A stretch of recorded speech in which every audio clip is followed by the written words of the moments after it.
Good morning, everyone. How are you today?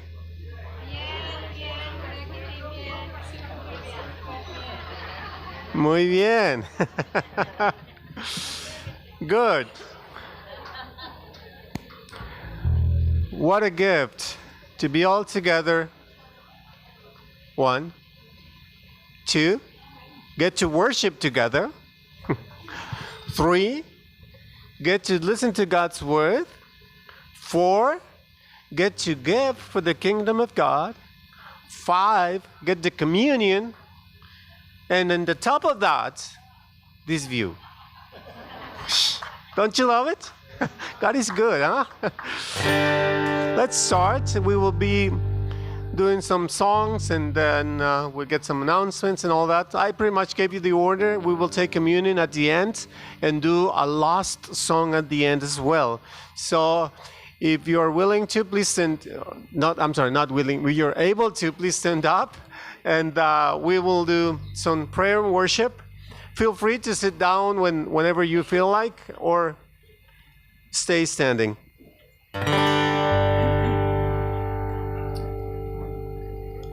Father, we thank you for this morning. We thank you for your holy presence coming among us. I know we may not notice many times, but you told us you would walk among us when we get together to worship, Lord. When we got together in your name, you will be around and within and in our midst. So we thank you, Father, for this blessing and privilege. We thank you for your gift of grace. It's because of your grace that we have been saved. It's because of your grace that we are here today. And we worship you. In Jesus' name, amen.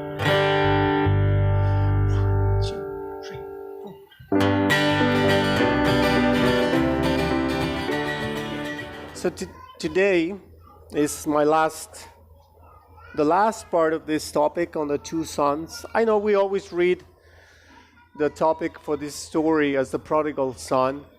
And actually, I think it's more accurate to say the prodigal God, because God is so prodigal with his love. And but even so, the title that I gave to the message is the story of the two sons. And many things get my attention just for the simple fact of reading the story. Of course, two brothers. I don't know about you. I used to have 7 more brothers besides me, and 5 sisters as well. So we were a large family. 2 of them went to see the Lord now, but the rest are still around. And I don't know what it means to have younger brothers than I. I'm the youngest in the family. But I know what it is to have older brothers. And if you have older brothers, you know that as well, right? Sometimes could be really good, sometimes not as good.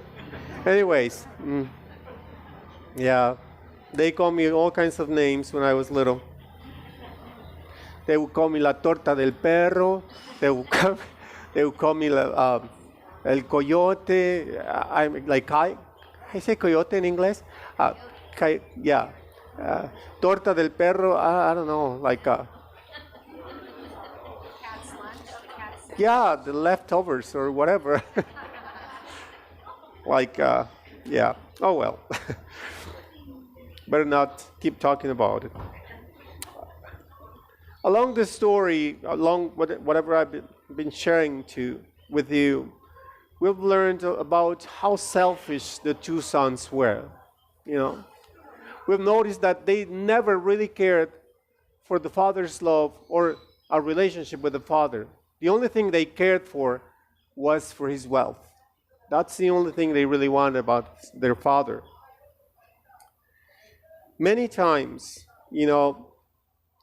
or one more thing we notice about this story, about seeing Jesus there speaking to the crowd, is that the type of young brother people, they were so attracted to Jesus' ministry. Remember, he was blamed and he was accused of eating with sinners and drunks and all that stuff, right? But it happened that the religious elder type of brother, they were so upset most of the time, and most of them, And be honest with you, it is very easy to judge the ones that don't think like us, or the ones that don't worship like us, or even worse, the ones who don't sin like us. It is just so easy to judge them, to put a tag on them. Oh, I don't like that worship style. I'm telling this to myself. That worship is not for me. That worship is for the Lord. If I don't like it, so what? Right? We are called to love God with all our heart, mind, soul, and strength. But we are also called to love our neighbor. To call everyone God loves. No questions asked. No strings attached. Don't you like being loved like that? I love it. I mean, if I was asked questions, I'd quit 40 years ago when I became a Christian. Really? So let's keep going forward in this story. So we read about the younger brother. He goes off into a distant country. And of course, he was expecting to have a better life. But I don't know how long it happened before he got so disappointed. I was thinking about that this morning. How long was before he got that disappointed? How long was it when he found himself feeding the pigs and being like one of them? Well, even worse, because he could not even eat what they were eating. Right? How long? I wonder. How long happened before we came to our senses and got that word in our heart to go back to the Father's house? It seems, in a sense, that all of us are like younger brothers in the sense of feel like we are exiles. Jesus, in his prayer for his disciples in chapter 17 of the Gospel of John, said this. As he was praying for us, he said, "They are not of the world, even as I am not of it." We are strangers in this world. That's what Peter says in one of his letters. We are foreigners. We are exiles in this world. It's like the houses we inhabit are like inns along the way in our life. And although we can call certain places home, deep in our hearts, we know that life is just a journey. Life is just one part of the whole thing. It's just a trip. In the book of Genesis, we read in the first chapter, actually second chapter, that we were created to live in God's garden. Remember that story? God created Adam and Eve and put them in the Garden of Eden. That was the place for them to live. That was the place human beings were created to live in. That there was no parting from love, nor decay or disease. It was all these things because it was life before the face of God, life in his presence. There we were to adore and serve him, his infinite majesty, and to know and enjoy and reflect his infinite beauty. That was the original home, the true country that we were made for. That was God's plan. In this parable, Jesus is teaching us that God is the father of the house. And in a point of our life, we simply wanted to live without him, you know? We wanted to leave home. We wanted to live la vida loca. We wanted to do our own will, you know? Some of us did it in a way, some others in a different way. We just left home.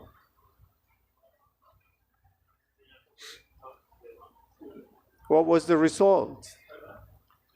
We went to the exile. Romans 3:23 says, "For all have sinned and fall short of the glory of God." Now, after Adam and Eve's exile from the Garden of Eden, we see also their son Cain. He was forced to restlessly wander the earth because what he did. He murdered his brother Abel. Later we see Jacob. He cheated his dad and brother and went to exile. Then Jacob's son Joseph and his family were taken from their homeland into Egypt because of a famine where the Israelites were enslaved until Moses came. And they returned to their ancestral home. Hundreds of years later, David, the king of Israel, became a hunted fugitive. Saul was trying to kill him.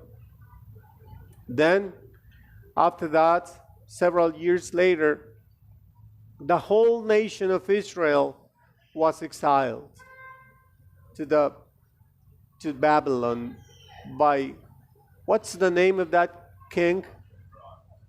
Another?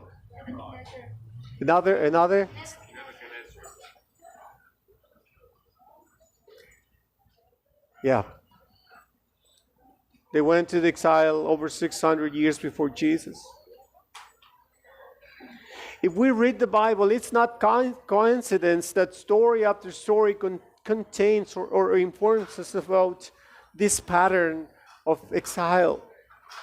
The message of the Bible is that the human race is a band of exiles trying to come home. So, this parable of the two sons applies to each one of us. No matter what background are we coming from, it applies to us. Why do we feel like exiles? One of the reasons, probably the main one, is because of our own brokenness. We had been affected because of different reasons and circumstances and became broken. We are oppressed by conflicts within our own hearts. We are sometimes so mired in selfishness, pride, and sin. But there's another reason. The other reason, I think, is the brokenness in the world. We live in a broken world. We live in a world of sin, a fallen world. And we were not made for this kind of world. We were not made for a world of disease and disaster. We were not made for a world where everything is decaying and dying, including ourselves, because even though sometimes we cannot notice it, every single day of our life we die a little more. A little more. This world as now exists is not the home we are longing for. It's not the home our heart longs for. By the time of Jesus' ministry, many people had realized that in spite of their return from Babylon, the nation was somehow still living in a sensing of exile. They could sense that exiling. There was injustice and oppression, loss and affliction as part of the national life. And so they understood that the final homecoming was not happened or had not happened yet. Many of them started to pray, asking for God's deliverance. There had been about 430 years of silence from God. No word from God for that long. Can't even imagine how that is. Sometimes last week I was so impacted by this word that I read about the king Hezekiah. Hezekiah? Thank you. We read in the chapter 35 of Isaiah that God left him for a little while. What was the reason he left him? To test his heart. And that really struck me. I was like, oh my gosh. Even now, my heartbeat is like in 100 and something. Really? That happened to that king. So, how many times that had happened to me? Or to you? Maybe just God steps back for a little while to test your heart. What's in there? If he steps back today, right now, what is he going to find in your heart? How are we going to respond to other people's needs? How are we going to respond when we need to forgive or love someone we don't like?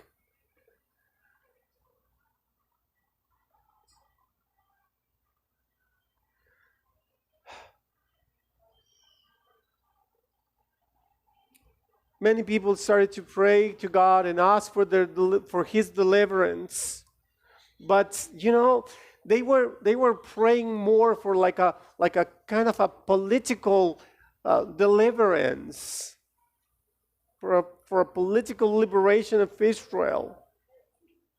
They knew and they have read that the Messiah would come and deliver them from slavery, from their oppressors, and redeem Israel. They would even figure that someone like David, like King David, would come with a strong military presence and release them from the oppression of the Romans and any other government that was oppressing them.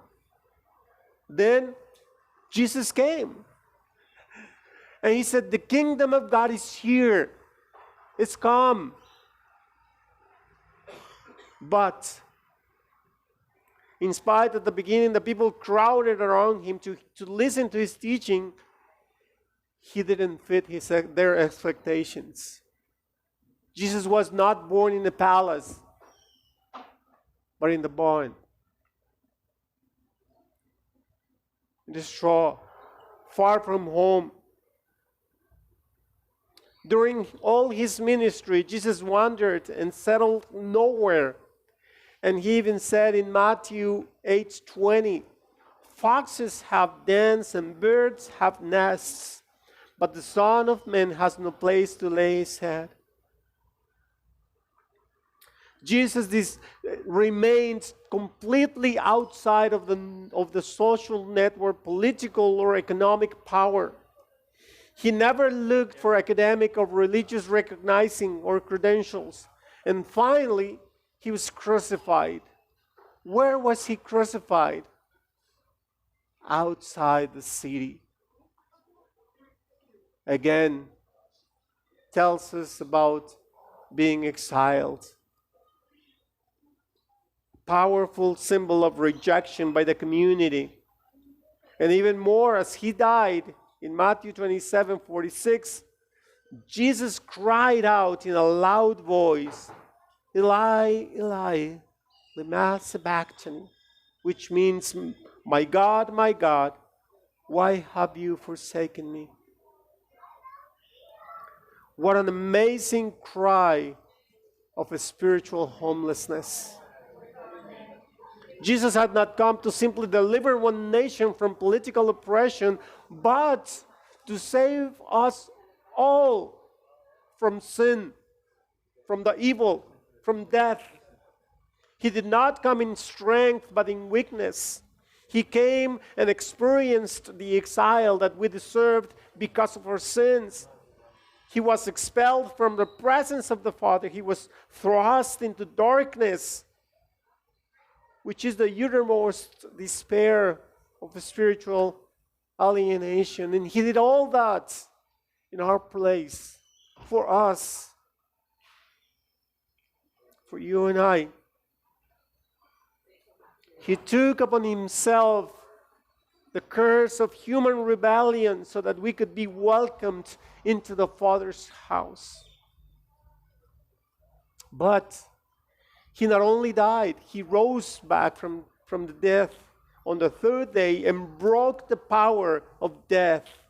Acts 2:24 says, "But God raised Him from the dead, freeing Him from the agony of death, because it was impossible for death to keep its hold on Him."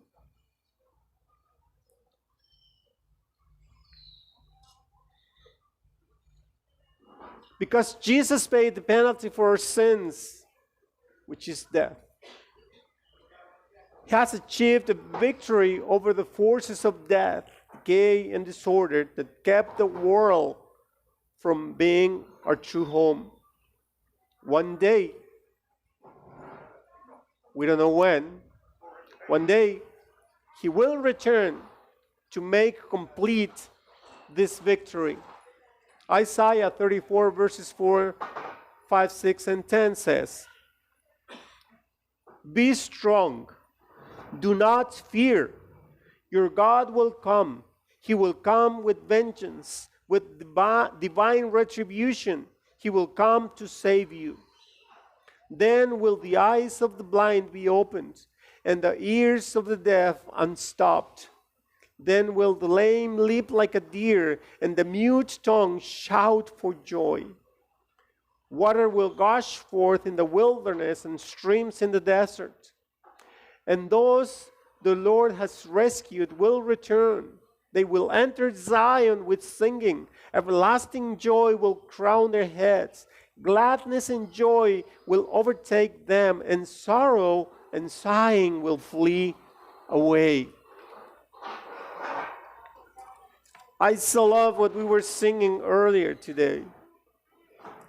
You know, He turns our mourning into dancing.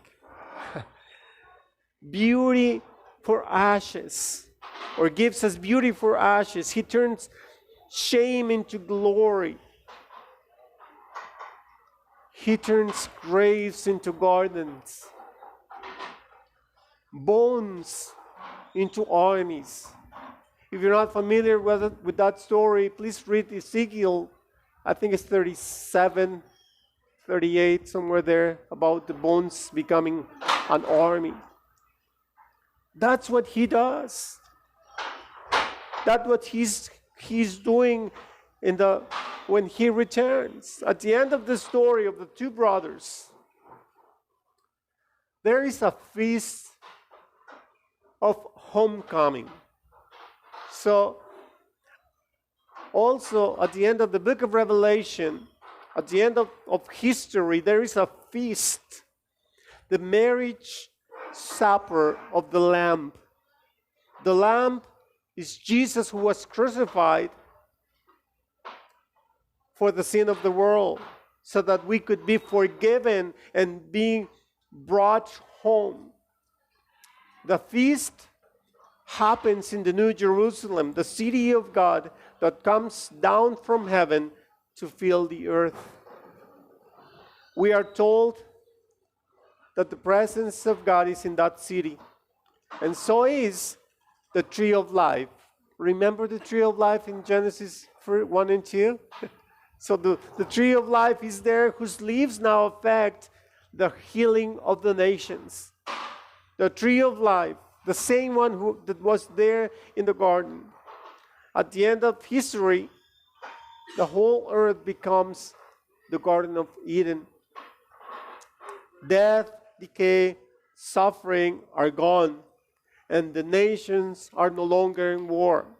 Revelation 21:4 says, He will wipe every tear from their eyes.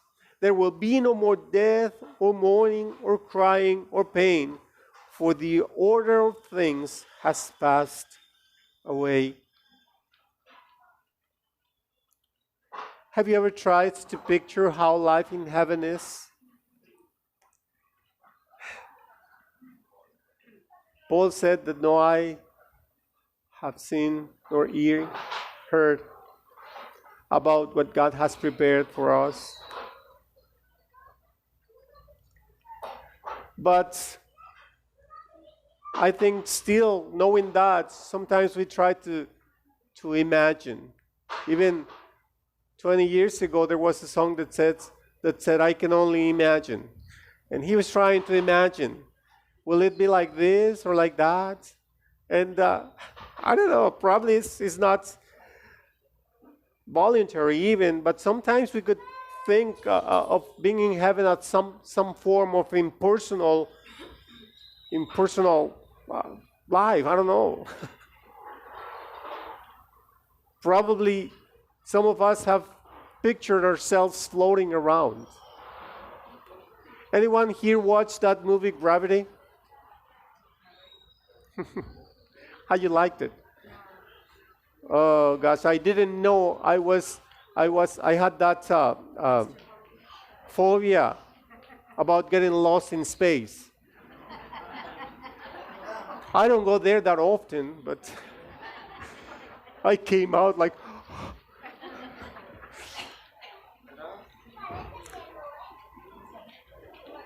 life in heaven or in the city of God. It's so different than that. It says that we will eat, embrace, sing, laugh, dance in the kingdom of God, in degrees of power and glory and joy that at the present we can't even imagine. I'm not a good dancer, so I don't know what's going to happen to me. Maybe I'll step on many other people's feet. Jesus will make this world perfect again. We will never again be wandering and never arriving. We will come and the Father will meet us and embrace us and will be brought home for the final feast. I'm so looking forward to it. Let's read one final scripture in Isaiah 25, verses 6 to 8. And after this, we will take communion. On this mountain, the Lord Almighty will prepare a feast of rich food for all peoples, a banquet of aged wine, the best of meats and finest of wines. On this mountain, He will destroy the shroud that enfolds all peoples, the sheet that covers all nations. He will swallow up death forever. The sovereign Lord will wipe away the tears from all faces. He will remove His people's disgrace from all the earth. The Lord has spoken. Amen. Today, my dad would have turned 111 years. But he went with Jesus 27 years ago. Every time on this day I think, oh, I wish we were together. We will. Seems like not today. It's okay. So let's pray. Father, we thank you for your amazing promises. We thank you for your times. All your times are perfect, Lord.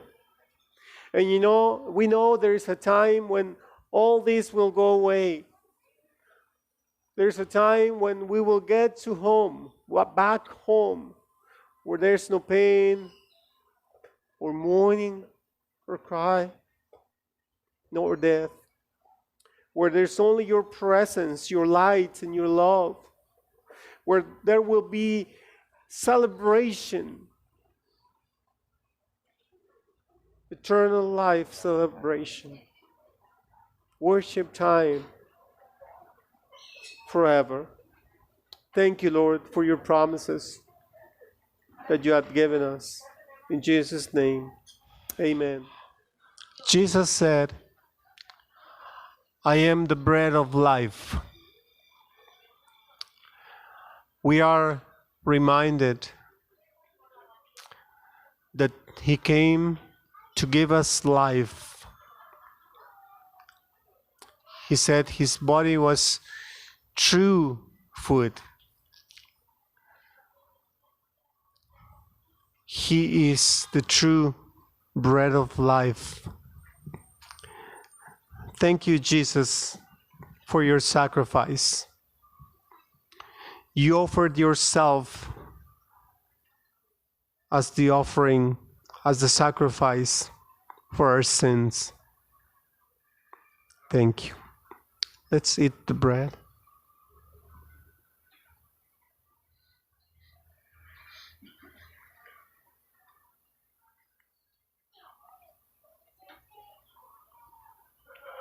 We thank you, Jesus.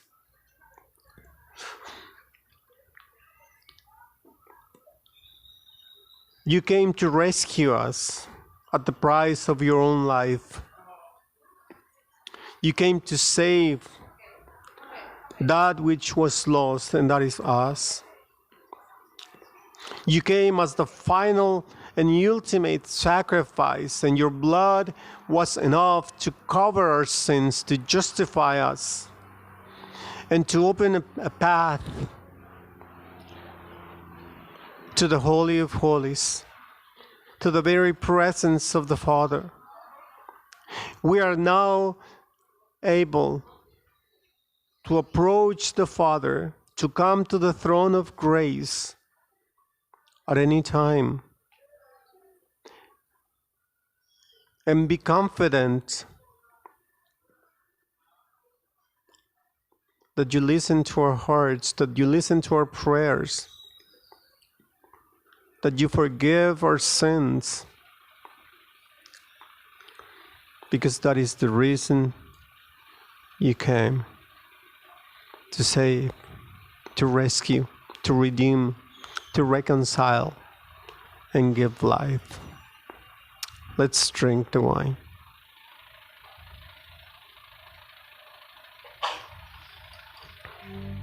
Oh, thank you, Lord,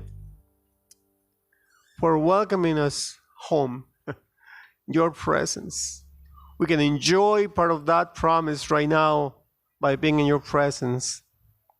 Thank you. In Jesus' name, amen. Be blessed. It's a joy to get together, so we'll see you next time. Have a wonderful week.